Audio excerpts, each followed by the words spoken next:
Sound की जो अगर हम स्पीड के बारे में बात करें तो speed of sound different mediums में डिफरेंट डिफरेंट तरह की साउंड की स्पीड होती है, ठीक। जैसे सबसे ज्यादा ग्रेटर देन किस में होता है? सॉलिड में, और फिर उसके बाद थोड़ा लीस्ट किस में होता है? लिक्विड में, और सबसे ज्यादा लीस्ट किस में होता है? गैसेस में। तो साउंड जब इस तरह से गैसेस वगैरह में ट्रैवल करती हैं तो वो डिपेंड करती है कहीं ना कहीं किस में? टेम्परेचर्स में। टेम्परेचर कैसे? कभी आप लोगों ने सर्दियों या ठंडों में बात करी होगी, तो ठंड में ना ट्रेन की आवाज बहुत दूर भी जल्दी सुनाई देती है, क्योंकि मीडियम कैसा हो जाता है? डेंस। अब हमने बात करी थी डेंसर मीडियम होगा तो क्या होगा? कंप्रेशन। और कंप्रेशन मतलब कि साउंड काफी ज्यादा तेज सुनाई देगी, उसकी लाउडनेस बढ़ जाएगी। पटरी पे कान लगा के सुनेंगे तो फिर वहां पे भी डेंस होता है। तो सॉलिड में डेंसिटी ज्यादा है, इसलिए उसमें स्पीड क्या है? ज्यादा है। तो एटमॉस्फेयर भी कैसे कैसे, अगर अपने आपके टेम्परेचर बढ़ेगा, टेम्परेचर कम होगा, तो उनकी चेंजेस होने की वजह से भी स्पीड ऑफ साउंड में फर्क आता है, ठीक है। अब एक टर्म होता है जिसको कहते हैं supersonic speed, that is called super sonic speed. देखो सुपरसोनिक स्पीड, जब हम सुपरसोनिक स्पीड के बारे में बात करते हैं तो अगर स्पीड जो है greater than the speed of sound in air, अगर कोई मटेरियल की स्पीड, जैसे कि कोई ड्रम को आप बजाएं वायलिन के बजाएं, तो अगर उनकी स्पीड जो है, ठीक है, अगर ज्यादा है किसकी? उस मीडियम की या उस ऑब्जेक्ट की, किससे? Speed of sound in air, तो उसको बोला जाएगा सुपरसोनिक स्पीड। क्या बोलेंगे हमको? Supersonic speed. तो इसमें लिख लो speed greater than the speed of sound, speed greater than the speed of sound in air. तो एयर के रिस्पेक्ट में जब हम किसी की स्पीड देखते हैं, और एयर में स्पीड कितना होता है? 334 मीटर पर सेकेंड, लेकिन उसकी स्पीड हो गई 500, 600, 700 उस ऑब्जेक्ट से। जैसे हमने किसी भी बेल को बजाया और उसकी स्पीड उससे ज्यादा है, अभी ट्रेन की आवाज भी आई आपको, तो उस समय क्या बोलेंगे? उसको बोलेंगे सुपरसोनिक स्पीड। क्या कहेंगे? Supersonic speeds is called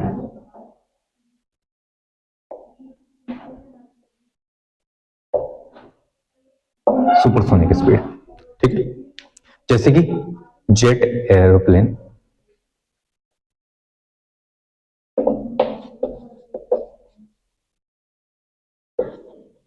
jet aeroplane, जो आपकी जेट एरोप्लेन है वो काफी सुपरसोनिक होता है। और राइफल बुलेट,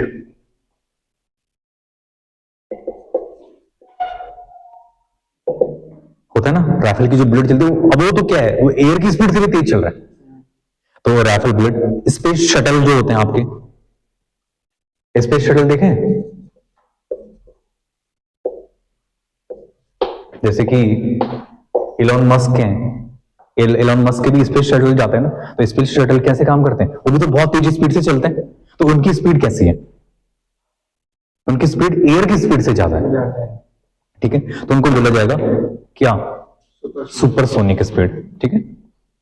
और ये क्या करते हैं, और ये काफी ज्यादा लाउड नॉइस प्रोवाइड करते हैं। जैसे तुमने देखा कभी जेट तुम्हारे ऊपर से चला गया तो एकदम से काफी ज्यादा नॉइस होती है, और कभी कभी सुना होगा कांच के जो वो ग्लासेस होते हैं वो भी ब्रेक हो सकते हैं अगर काफी नीचे चले जाएं, इसलिए काफी हाइट पे चलते हैं।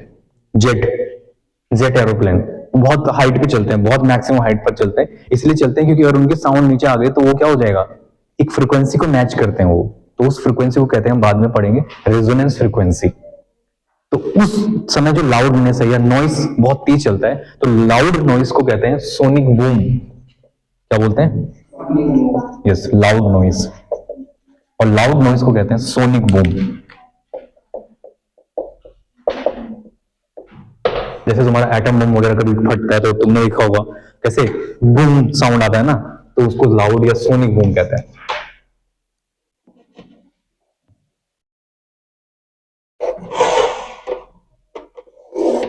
Sonic boom.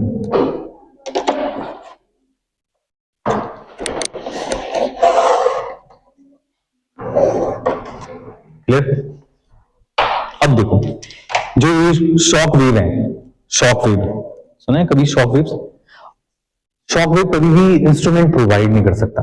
क्योंकि इंस्ट्रूमेंट तो अच्छी साउंड प्रोड्यूस करते हैं, जैसे कि ड्रम हो गया, वायलिन हो गया, गिटार हो गया, लेकिन ये जो शॉक बूम है या सोनिक बूम है, ये प्रोवाइड करते हैं जो हमारे काफी खतरनाक चीजें होती हैं, जैसे कि शॉक हो गया, इलेक्ट्रिक शॉक, उससे भी साउंड आता है, या फिर जेट या राइफल से निकलने वाली जो साउंड होती है, तो वो कैसी होती है, शॉकिंग होती है। हाँ, जब कोई भी अगर सुपरसोनिक स्पीड में हो कोई भी ऑब्जेक्ट, तो वो क्या करते हैं, शॉक वेव प्रोवाइड करते हैं। ये क्या देते हैं, शॉक वेव प्रोवाइड करते हैं। तो शॉक वेव कौन प्रोवाइड करते हैं, जो सुपरसोनिक स्पीड होती है। सुपरसोनिक स्पीड क्या है कि जब कोई मटेरियल की स्पीड तुमने किसी पत्थर से या किसी हथौड़े से सॉलिड में मारा बेल पे, और उसकी स्पीड एयर की स्पीड से ज्यादा हो जाए, मतलब ऐसा होगा नहीं, वैसे जनरली इनमें ही होगा, जैसे जेट एरोप्लेन में, राइफल बुलेट में, या स्पेस शटल में, तो इनकी स्पीड ज्यादा होती है एयर की स्पीड से। एयर की स्पीड कितनी है, 334, लेकिन सुपर जेट जो चल रहे हैं वो कितने, 1000, 1500 या 2000 इतनी मीटर पर सेकंड की रफ्तार से चलता है, तो इसलिए क्या हो जाता है, इनको सुपरसोनिक स्पीड कहते हैं।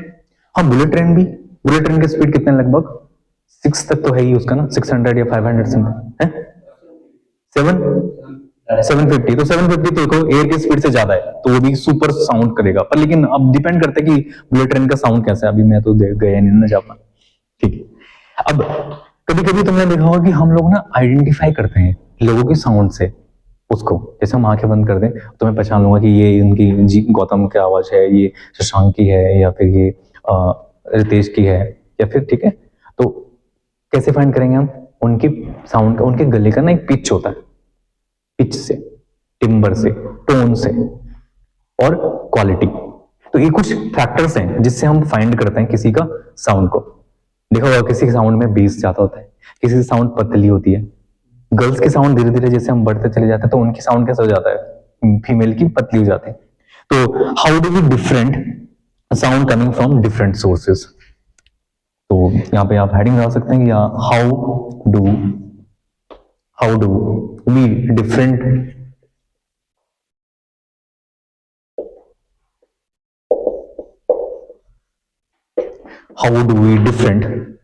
differentiate how do we differentiate sound coming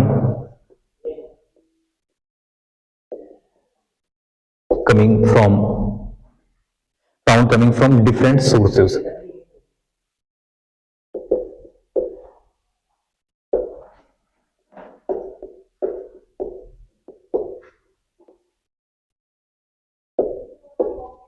तो बताइए कैसे पहचानते हैं। नंबर पहले हमारे पास कुछ कैरेक्टरिस्टिक हैं, मतलब सबसे पहला पिच।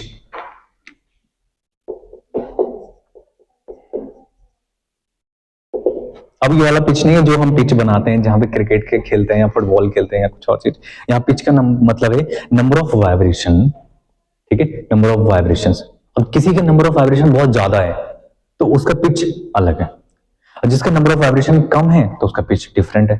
तो नंबर ऑफ वाइब्रेशंस पे डिपेंड करता है कौन, पिच। नंबर ऑफ वाइब्रेशन मतलब कोई एक ही समय में 15-20 शब्द बोल दे रहा है एक सेकंड के अंदर, और एक है जो एक सेकंड के अंदर सिर्फ 7-8 शब्द बोलते हैं, हाँ जी सर मैं चले जाऊंगा, तो एक सेकंड के अंदर हो सकता है ये वर्ड। एक बोला कि हाँ जी सर मैं चले जाऊंगा, खाना भी खा लूंगा, फिर भी बुलाऊंगा, ये बोलूंगा, वो बोलूंगा, तो वो पिच है, that is called number of vibrations. क्या बोलेंगे इसको, नंबर ऑफ वाइब्रेशन पर सेकंड। तो number of vibration made by source, the number of vibration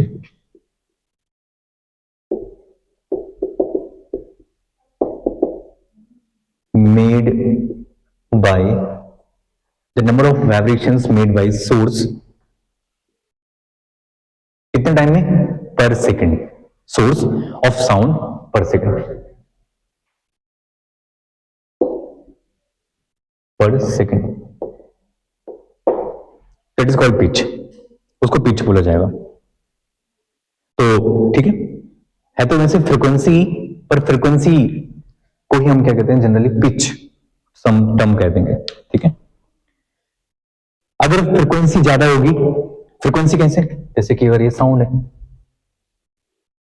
किसी की साउंड ये है और किसी की साउंड ये है, दो डिफरेंट सोर्सेज में ले रहा हूं, तो एक है हाई पिच और एक है लो पिच। तो अब आप मुझे बताओगे, ठीक है, इन दोनों में से अभी कोई नहीं बताएगा, जो बताएगा उसको मैं चॉकलेट दूंगा, ठीक। और एक हमारे पास सोर्सेस है।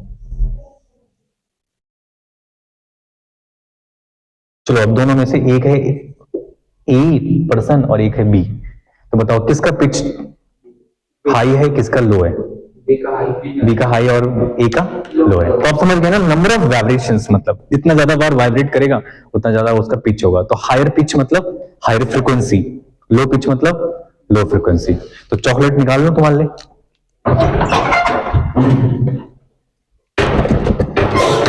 तो ये चॉकलेट का डब्बा है, सब लोग अपने अपने एक एक चॉकलेट निकाल लेना, ठीक है। तो अभी नहीं खाना, लेकिन बाद में जब हम लोग क्लास हो जाएगी तब चॉकलेट लेंगे।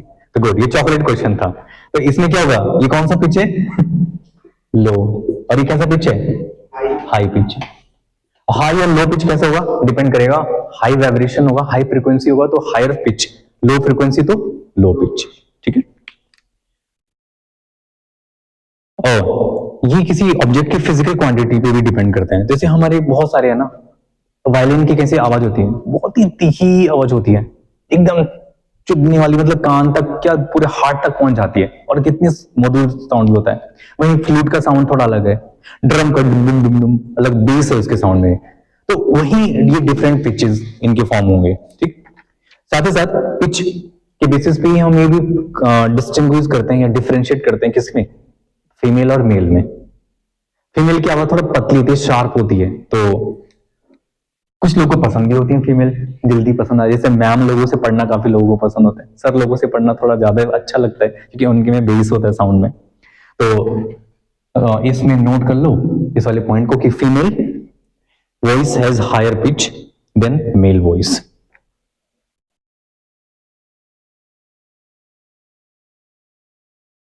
Female voice has higher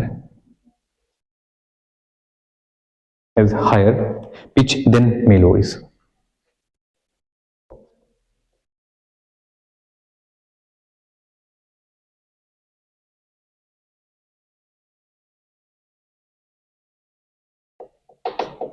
mail voice इनमें डिफरेंट होता है। नेक्स्ट, अब कुछ सम इंपॉर्टेंट जो पॉइंट्स ध्यान रखने पड़ेंगे आपको, किसके लिए? पिच के लिए। तो अब ऐसा क्यों होता है कि फीमेल वॉइस का हाई होता है और मेल का कम होता है? वो डिपेंड करता है उनके एक वोकल कॉर्ड पे, ठीक है। उनके साउंड में एक सी के ओ एल कोल करके होता है, और उनके पास ये वाला एडम एप्पल नहीं होता इतना ज्यादा। तो एडम एप्पल नहीं होगा तो वाइब्रेशंस क्या हो जाएंगे उनके, थोड़ा सा कम होने लग जाए, मतलब उनके ज्यादा होना हो जाएंगे। हमारे एडम में ये थोड़ा डिस्टर्बेंस क्रिएट करता है, जिस वजह से वहां पे बेस आ जाता है ना। एडम एप्पल बाहर की तरफ जो निकला होता है ये, तो उस वजह से भी ऐसा होता है, ठीक। अब दूसरा है लाउडनेस। एक तो वर्ड हमने पढ़ लिया लाउड पिच, एक दूसरा टर्म है लाउडनेस। लाउडनेस, अब लाउडनेस किस पे डिपेंड करता है? एक तो फ्रीक्वेंसी पे डिपेंड करता है, दूसरा टर्म क्या होता है कैरेक्टरिस्टिक ऑफ वेव्स का? एम्पलीट्यूड। एक एम्पलीट्यूड सुना है, तो एम्पलीट्यूड पे डिपेंड करेगा। तो अगर मेरे पास दो साउंड है, अब आप बताओ कि कौन लाउड होगा इन दोनों में से? एक ए है, ये एक ए है एक बी है, बताइए कौन होगा लाउड? बी, क्योंकि बी का क्या है, एम्पलीट्यूड ज्यादा है, ये एम्पलीट्यूड होता है ना, और इसका एम्पलीट्यूड कम है, तो इसका ए और ए टू ए वन, तो A two is greater than A one, तो ये काफी हाई, ये लाउड है, ठीक है। और ये लो, ये भी लाउड है लेकिन इससे लाउडनेस कम है, लो लाउडनेस हाई लाउडनेस।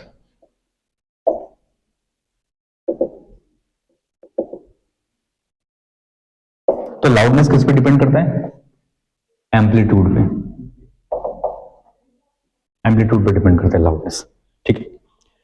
तो जैसे कि अब म्यूजिक है, वॉल्यूम आप लोग कभी इंक्रीज कर देते हो, तो वॉल्यूम इंक्रीज करने पे होता क्या है, बस उसका लाउडनेस बढ़ जाता है। अभी कई वॉल्यूम था 10 में चल रहा था, 12 में चल रहा था, आपने साइड वाला बटन दबाया और फिर उसका वॉल्यूम बढ़ा दिया बढ़ा दिया बढ़ा दिया। तो जैसे एक ये हमारे पास है फोन, एक बार दिखाओ, इसमें दिखाओ, तो है ना, तो अब इसमें ये होता है साइड बटन वॉल्यूम का, तो इसमें वॉल्यूम को हम कम ज्यादा कैसे करते हैं, ये दिखते हैं ना, दिख रहा है ये लाउड हो रहा है, फिर ये साउंड को कम कम करते चले जा रहे हैं वॉल्यूम, तो वॉल्यूम कम और ज्यादा ये जो हो रहा है ये क्या है आपका लाउडनेस। एम्पलीट्यूड आप इंक्रीज कर रहे हो चेंज कर रहे हो, तो लाउडनेस डिपेंड करता है एम्पलीट्यूड पे। किस पे डिपेंड करता है, एम्पलीट्यूड पे। और जो कि एम्पलीट्यूड है या लाउडनेस है उसका हमारे पास क्या होता है, एक लाउड तक ही हम सुन सकते हैं, उसके बाद हमारे को ना कान मतलब किसके कान फट भी सकते हैं, सुना तुम लोगों ने, तो इसको बोलते हैं ऑडिबल साउंड, जिसको हम सुन सकते हैं इजीली और मतलब अच्छा साउंड, स्मूथ साउंड। तो लाउडनेस का एक ऐसा यूनिट है, दिस इज कॉल्ड डीबी, मतलब डेसिबल। क्या नाम है, डेसिबल, ठीक। और 120 डेसिबल तक हम लोग इजीली मतलब 120 से बिलो तक हम लोग आराम से सुन सकते हैं। अगर एक बार 120 डेसिबल से ऊपर पहुंच गया तो उसके बाद हमारे कान के पर्दे फट सकते हैं। इसलिए कभी भी एयरबड आप फोन यूज कर रहे हैं, कैसे कर रहे हैं, तो इस रेंज के अंदर ही आपका क्या होना चाहिए, लाउडनेस होना चाहिए, ठीक है। तो 1 डेसिबल मतलब क्या हुआ, 1 डेसिबल मतलब कि इतना अमाउंट ऑफ जो पावर है पर मीटर स्क्वायर में जा रहा है। तो डेसिबल का मतलब है वॉट पर मीटर स्क्वायर। तो डेसिबल एक तरह की इंटेंसिटी है, वॉट किसका यूनिट होता है, पावर, और मीटर स्क्वायर किसका होता है, एरिया का। तो डेसिबल 1 डेसिबल कितना होगा, yes 1 decibel is equal to 1 watt upon meter square, 1 meter square के बराबर। तो जब भी हम लोग, कभी तुम लोगों ने सुना भी होगा, जब कोई माइक्रोफोन या फिर आपका कोई ये साउंड सिस्टम आता है तो उसमें लिखा रहता है इतने डेसिबल तक का ये मैक्सिमम इसके पास साउंड है। जैसे आप कभी एप्पल का फोन हो तो नॉइस कैंसिलेशन भी आता है, तो आपका डेसिबल और ज्यादा उसमें अच्छा निखरता है, ठीक है। वैसे तो अच्छा ध्वनियां जो हमें सुनाई देती हैं, अच्छा टोन, अच्छा साउंड, तो वो हमारे है कम से कम 30 या 20 के रेंज के अंदर होना चाहिए। और उसके बाद धीरे धीरे बढ़ रहा है तो फिर वो हमें चुभता है, फिर काफी देर तक उसके हमारे ब्रेन को भी, और ऐसे पागल भी हो सकता है इंसान, है ना, दौरा भी पड़ सकता है उसे अगर ज्यादा लाउड सुन लेगा। एक और अच्छा जो थर्ड जो कैरेक्टरिस्टिक होता है, थर्ड इज क्वालिटी और टिम्बर, इसको कहते हैं क्वालिटी और टिम्बर।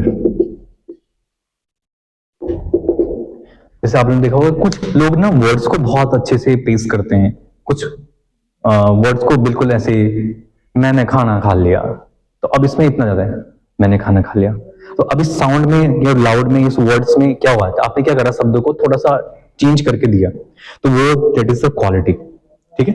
जैसे तुम लोगों ने लता मंगेशकर का नाम सुना होगा, तो उनकी गले में एक अलग ही मतलब, उनका गले को तो लोग ने मतलब अमेरिका या ब्रिटेन ने बोला भी था कि हमें दे दो, हम रिसर्च करना चाहते हैं इनके गले में। तो किस पे डिपेंड करते हैं, क्वालिटी पे, टिम्बर पे। मतलब साउंड बनता नहीं है, वो बनाते हैं फिर अपने गले को, साउंड को। जैसे अरिजीत सिंह है तो वो बहुत अच्छा गाना गाता है, ओ आसमां मिला जमीन को मेरी, तो अब ये क्या है, ये क्वालिटी है ना। तो ये क्या है, ये क्वालिटी मतलब ये गले का ना एक बनाना है, निखारना, अलंकार से मतलब इन शब्दों को अच्छे तरीके से पेश करना, तभी तो ये साउंड निकलता है। अब कोई हर का ये गाना कोई ऐसा थोड़ा ना कि कोई भी गा लेगा। तो लता मंगेशकर हो गया, माइकल जैक्सन हो गया, तो माइकल जैक्सन कितना खतरनाक गाना गाता है, बहुत माना जाना नाम है। एड सीरीन है ना, और जैसे क्या नाम है, और भी कोई सिंगर तुम बता दो, शकीरा है, और सोनू निगम है, और जैसे बॉर्डर मूवी का गाना आप कभी गा है, तलविंदर गाना है, हाँ, और बादशाह भी हैं, जैसे मतलब और भी रैपर भी गाना गाते हैं ना, तो वो है एमी वे वंटा है या एमी वे, तो ये भी अच्छा गाना है, ठीक। तो ये क्वालिटी डिपेंड करता है, क्वालिटी और टिम्बर्स पे। हाँ, सिद्धू मूसेवाला, तो क्वालिटी क्या होता है, क्वालिटी की जो कैरेक्टरिस्टिक है, तो this is the characteristic of sound. अब जो आवाज अरिजीत सिंह की होगी वो अरिजीत सिंह की ही होगी, जो लता मंगेशकर की वो उन्हीं की होगी। अब कोई उनके जैसा गाएगा पर फिर भी वहां तक मतलब 100% रीच करना वो है, नहीं हो सकता।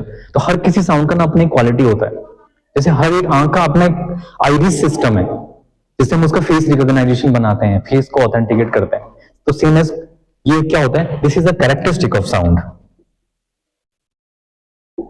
Characteristic of sound. तो ये कैरेक्टरिस्टिक है साउंड का, कैरेक्टरिस्टिक ऑफ साउंड, और जिससे हम क्या करें, दो लोगों में डिस्टिंग्विश कर पाए। Characteristic of sound by which we are able to understand, दूसरा वी आर एबल हम लोग उसमें फर्क बता दें, able to distinguish, able to distinguish two sounds of the same frequency, two sound of same frequency.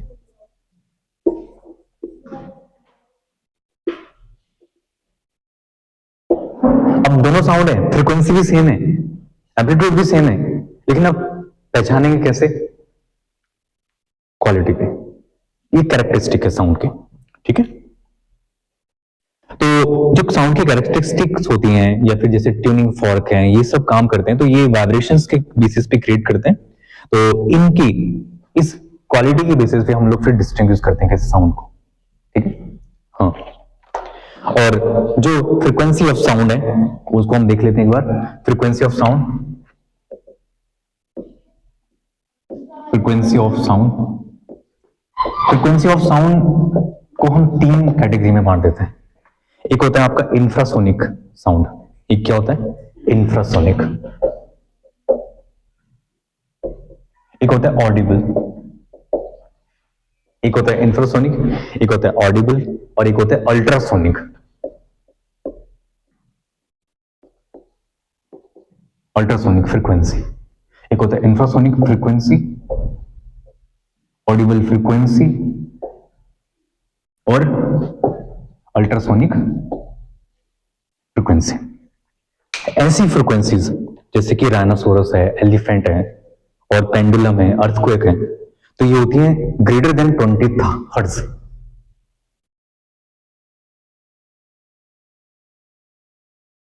Elephant, rhino, earthquake, तो ये infra है क्योंकि इनकी रेंज क्या है? Greater than 20 hertz. और ऑडिबल रेंज जो कि 20 हर्ट्ज से लेकर और 20 किलो हर्ट्ज तक रेंज में होता है, इज ऑडिबल, जो हम लोग भी आते हैं जिसमें ऑल द ह्यूमन बीइंग्स और ये सब इस रेंज के अंदर। और जो कि लेस देन 20 किलो हर्ट्ज होता है अल्ट्रासोनिक, ये ग्रेटर देन 20 किलो हर्ट्ज,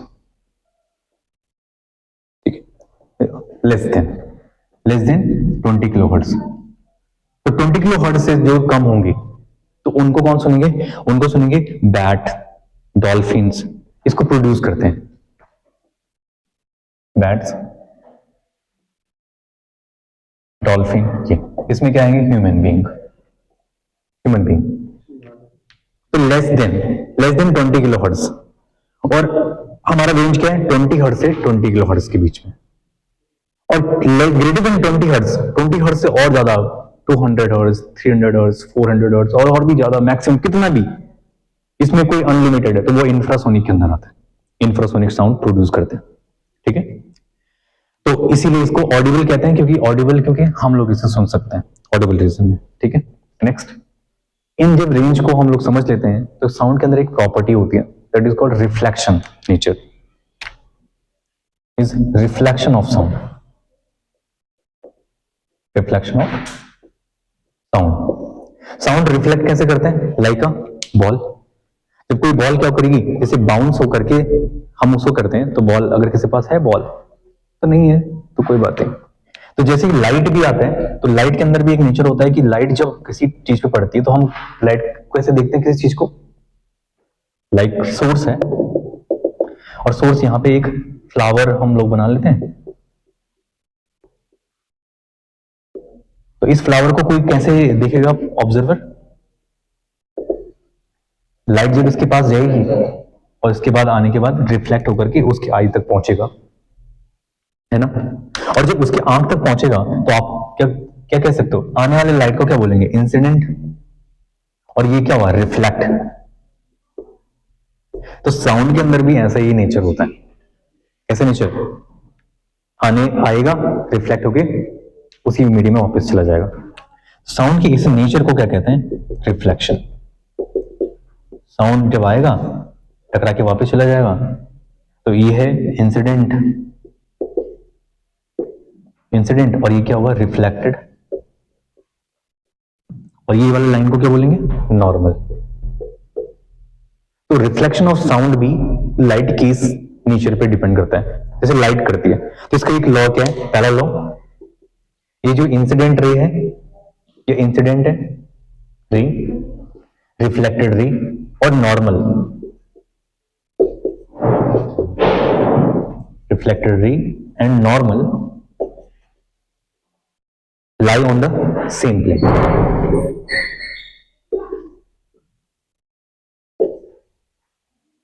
इस सब सेम प्लेन में लाई करेंगे। And the second law is, second rule है इसका कि एंगल ऑफ इंसिडेंस नॉर्मल के साथ यहां पे बनने वाला एंगल, एंगल आई और एंगल आर, यहां पे बना लेते हैं थोड़ा इसको, एंगल आई और एंगल आर, ये दोनों कैसे होंगे, सेम होंगे। तो second law, angle I is equal to angle R, angle of incidence is equal to angle of reflection. तो साउंड के अंदर ये नेचर भी है, रिफ्लेक्ट करने का और लाइट की जैसा नेचर, ठीक। जो कि रिफ्लेक्शन पे बेस्ड चीजें हैं हमारी जो बनती हैं, उसकी क्या क्या है, बहुत सारे प्रैक्टिकल एप्लीकेशन है। जैसे कि आप लोगों ने डॉक्टर के पास देखा होगा, डॉक्टर के पास क्या देखा है, stethoscope, application of reflection of sound.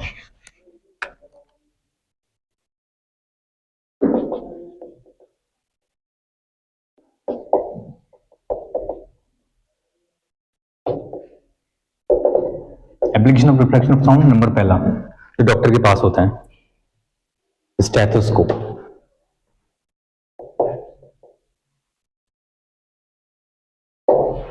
Stethoscope भी इस पे काम करता है ना, करता है कि नहीं करता है।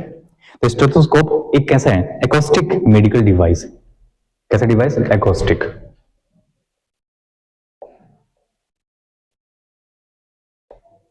Acoustic medical device.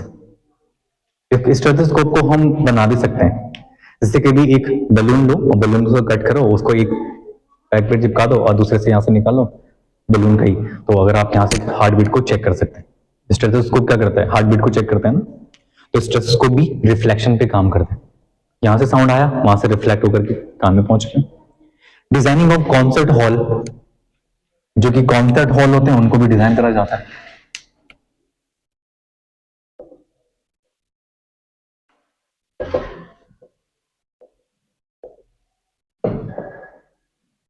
Designing of concert hall, concert hall में देखा होगा, जैसे एक जगह में आदमी खड़ा है, वहां से बोल रहा है, लेकिन पूरे कॉन्सर्ट हॉल में जा रहा है साउंड। तो यहां से स्टैंड होकर के ये कुछ बोल रहा है माइक पे, तो माइक पे बोल रहा है, तो ये पूरा का साउंड कैसे जा रहा है, यहां इस तरफ फैल रहा है ऐसा साउंड। और जब फैल रहा है तो यहां बैठे जो भी लोग हैं, तो यहाँ पे क्या है, कॉन्सर्ट हॉल देखा होगा, कर्व सरफेस का कर्व होता है ऊपर से, तो कर्व सरफेस इसीलिए होता है कि आकर के वो लोगों की तरफ, लोगों को सुनाई दे ऐसे ऐसे। तो कर्व सरफेस पे जाने के बाद रिफ्लेक्ट हो जाएगा एक, तो यहाँ पे कोई बैठा है, यहाँ कोई बैठा है, तो उनके सब में के पास साउंड पहुंच जाएगा, सब लोग सुनेंगे अच्छे से साउंड को। जो उसके अंदर एक चीज हो रहा होता है कि अगर साउंड बार बार गूंजता रहेगा तो उसको कम करने के लिए साइड में बोर्ड लगाया जाता है, क्या बोल दो उनको बोर्ड को, जैसे कॉर्क के, ठीक है, साउंड एब्जॉर्बर, क्या लगाया जाता है, साउंड एब्जॉर्बर लगाते हैं। तो उनको लार्ज जो होते हैं साउंड बोर्ड उन्हें कहते हैं। इसमें इसका यूज करते हैं साउंड बोर्ड, साउंड बोर्ड का भी यूज करते हैं सरफेस को ये रिवर्बरेशन से बचने के लिए। नेक्स्ट है मेगाफोन, जैसे माइक में बोलते हैं हेलो हेलो हेलो, जो भी है मोहल्ले के बाहर आ जाओ, या फिर कोड़े वाला कभी आता है तो फिर कोड़े वाला गाना बजाता है, तो वो भी एक मेगाफोन।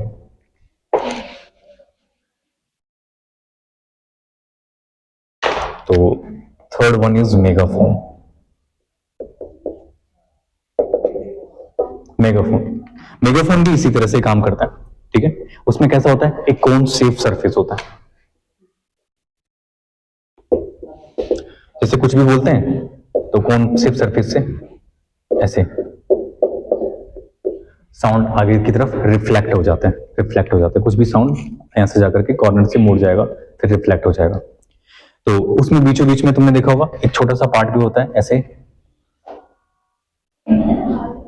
है ना, तो उससे साउंड पहले यहाँ पे आता है, फिर साउंड जब आएगा तो फिर क्या होगा, साउंड यहां से जाने के बाद टकराएगा बाहर की तरफ, जैसे बल्ब में होता है। तो इसलिए मेगाफोन में पहले साउंड वहां से आता है, फिर वो पीछे जाता है, फिर फैल जाता है साउंड, रिफ्लेक्शन हो जाता है उसमें साउंड का।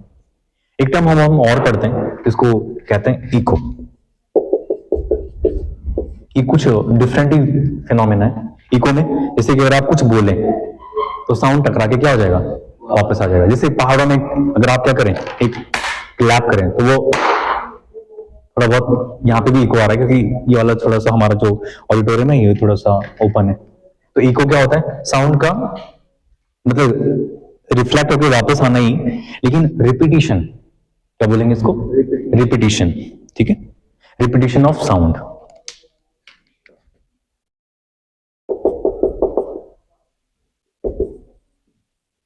Repetition of sound, repetition of sound, ठीक। तो रिपीटिशन ऑफ साउंड और to reflection of sound we break toward the source. तो रिपीटिशन ऑफ साउंड को हम क्या कहते हैं, रिपीटिशन ऑफ साउंड। और रिपीटिशन ऑफ साउंड जो हम कैलकुलेट भी कर सकते हैं। अगर कोई यहाँ पे एक कोई पहाड़ है और कोई यहां खड़ा है, तो कितनी डिस्टेंस तक को रिपीट करेगा साउंड को, तो उसको कैलकुलेट कर सकते हैं। यहां से यहां तक की डिस्टेंस क्या होगा, डी, और डी से फिर वापस भी आएगा, तो टोटल डिस्टेंस कितना हो जाएगा, 2d। तो डिस्टेंस, तो speed is equal to 2d upon T. तो ये उसकी स्पीड होगी, रिपीटिशन की स्पीड। टाइम को भी कैलकुलेट कर सकते हैं, v is equal to T equal to V D by 2d upon we.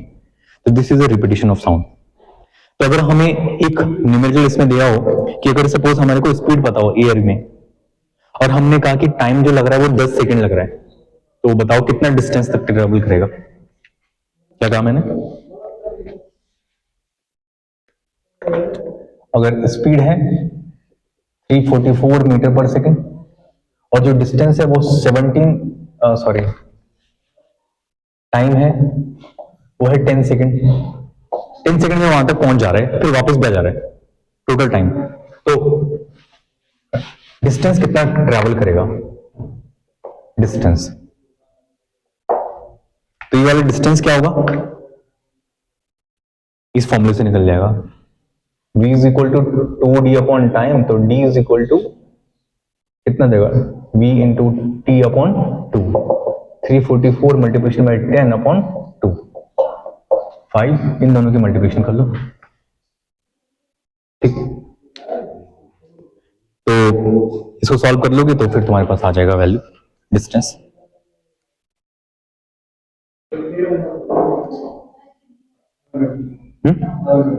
Eleven 725। तो ये 725 तक तुम्हारा ये डिफरेंट ये स्पीड आ जाएगा। एक टर्म और है, इसको कहते हैं रिवर वेरिएशन। कौन सा term, is river variation.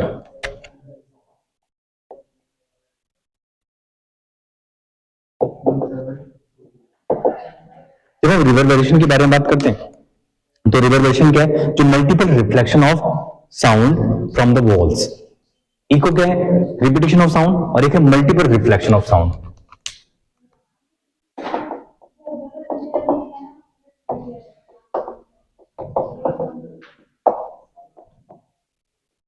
Multiple reflection of sound, multiple reflection. जैसे कि हम लोग ने कॉन्सर्ट हॉल बनाया हुआ है, तो कॉन्सर्ट हॉल में भी तो ये होगा, मल्टीपल रिफ्लेक्शन होंगे। तो उसको में आपका एग्जांपल आ जाएगा कॉन्सर्ट हॉल।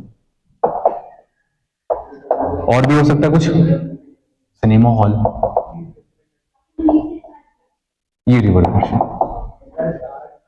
रिवर वेरिएशन के बाद अल्ट्रासाउंड। कभी तुमने देखा होगा डायग्नोसिस करते हैं, डायग्नोसिस, यदि किसी के पेट में या कुछ स्टोन आ जाता है तो डायग्नोसिस कराते हैं, या फिर बेबी वगैरह के लिए भी देखते हैं कि वो अच्छा है, हेल्थी है कि नहीं। तो अल्ट्रासाउंड इज वेरी इंपॉर्टेंट। अब अल्ट्रासाउंड काम कैसे करता है उसको आप देखिए। एक जैसे कि एक अल्ट्रा साउंड, ओके, हाँ अल्ट्रासाउंड। तो अल्ट्रासाउंड कराते हैं ना, तो अल्ट्रासाउंड कराते टाइम क्या करते हैं, जो साउंड फ्रिक्वेंसी किस रेंज का हो, अभी बताया था 200 या 20 किलो हर्ट्ज से कम हो, तो मतलब इस रेंज का भी हो, 20,000 हर्ट्ज तक की रेंज का हो, तो उसको बोलते हैं अल्ट्रासाउंड। ठीक है, sound of frequency, higher than 20 hertz.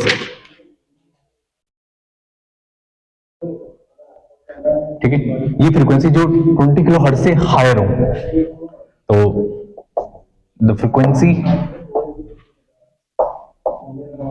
Higher than किससे, 20 किलो हर्ट्ज से ज्यादा हो, हायर देन 20,000 हर्ट्ज।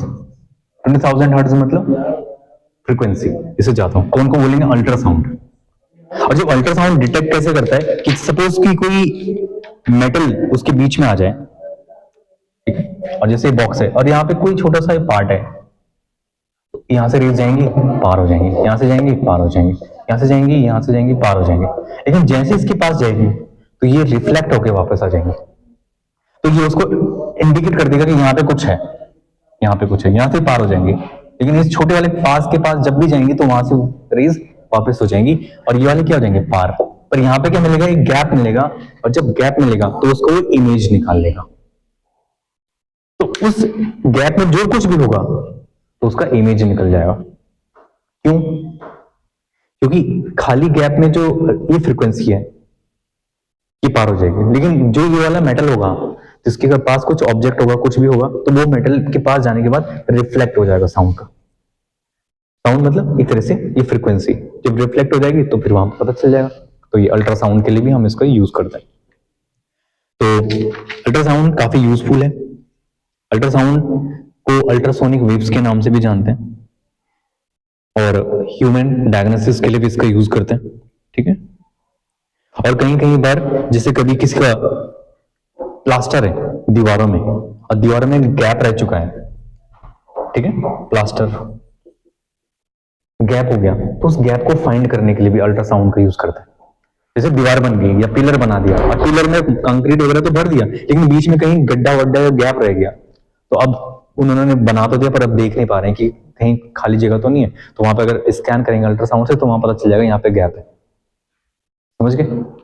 तो प्लास्टर्स फाइंड करने के लिए, वॉल के गैप को फाइंड करने के लिए, चाहे वो कोई भी हो।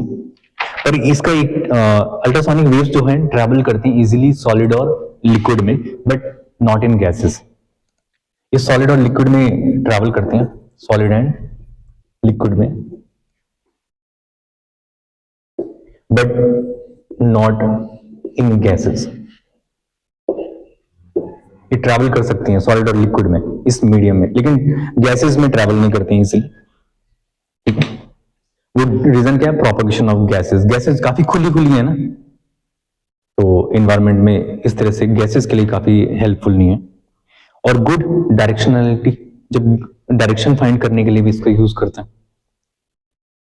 और हाई पावर, पावर एनर्जी जो है इसकी हाई पावर है, तो ऑब्जेक्ट को कट आउट करने के लिए भी इसको यूज करते हैं। मेडिकल एप्लीकेशन मैंने देखा है, जैसे गॉल ब्लाडर है, पैनक्रियाज है, जिनको हम बाहर से नहीं देख सकते, उनके अंदर की चीजों को यूज करने के लिए भी मेडिकल एप्लीकेशन भी इसका यूज है अल्ट्रासाउंड का।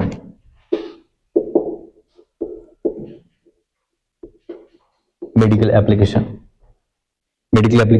Breaking the stone, remove cataracts, आंख का कैटरेक्ट को रिमूव करने के लिए भी इसको यूज करते हैं।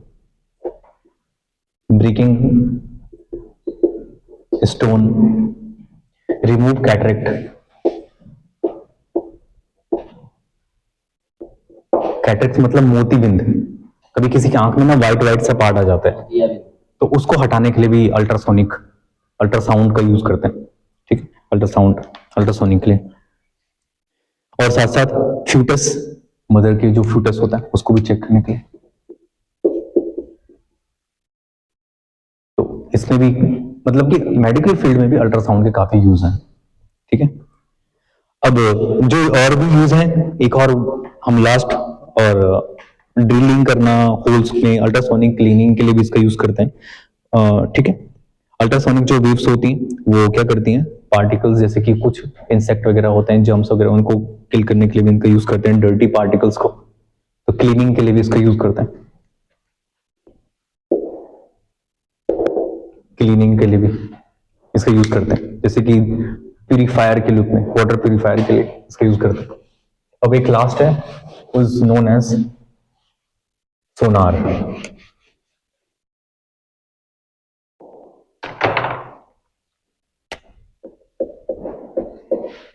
और सोनार का फुल फॉर्म होता है sound sonographic navigation and ranging. Sonography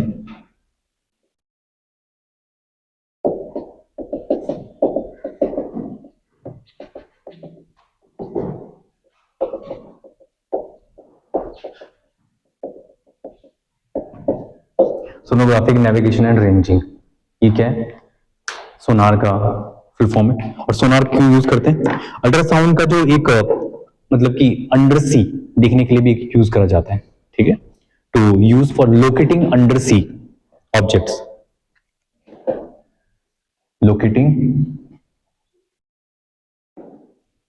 under sea object, like क्या क्या, शिप wreck,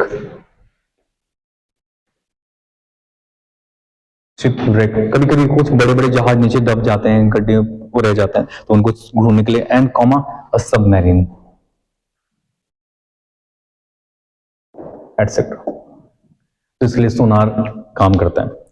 सोनार कैसे काम करता है? सोनार भी बिल्कुल यही इसके इको के बेसिस पे काम करता है, velocity is equal to 2d upon T.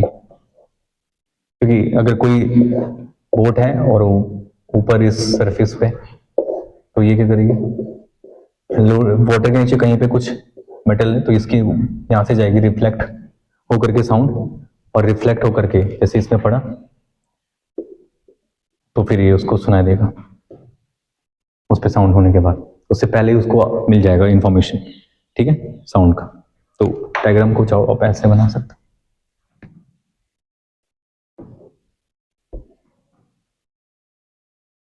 किसी भी मेटल के डिटेक्ट कर देगा, ठीक है।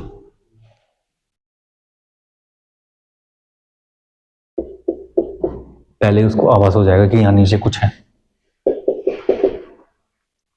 तो इस तरह से हमारा क्या है, इन वेलोसिटीज और इन सब का यूज साउंड करता है। साथ साथ हमारा ह्यूमन एयर भी कैसे साउंड के रूप में, साउंड के फॉर्म में काम करता है। पर एयर हमारा अभी डिटेक्ट मतलब डिलीट हो गया, रिड्यूस हो गया तो सीबीएसई के उससे, पर फिर भी हम पहले एयर के बारे में पढ़ते थे, एयर के अलग अलग डिफरेंट पार्ट्स। ओके, फिर नेक्स्ट क्लास में इसके न्यूमेरिकल्स करते हैं। Okay, thank you.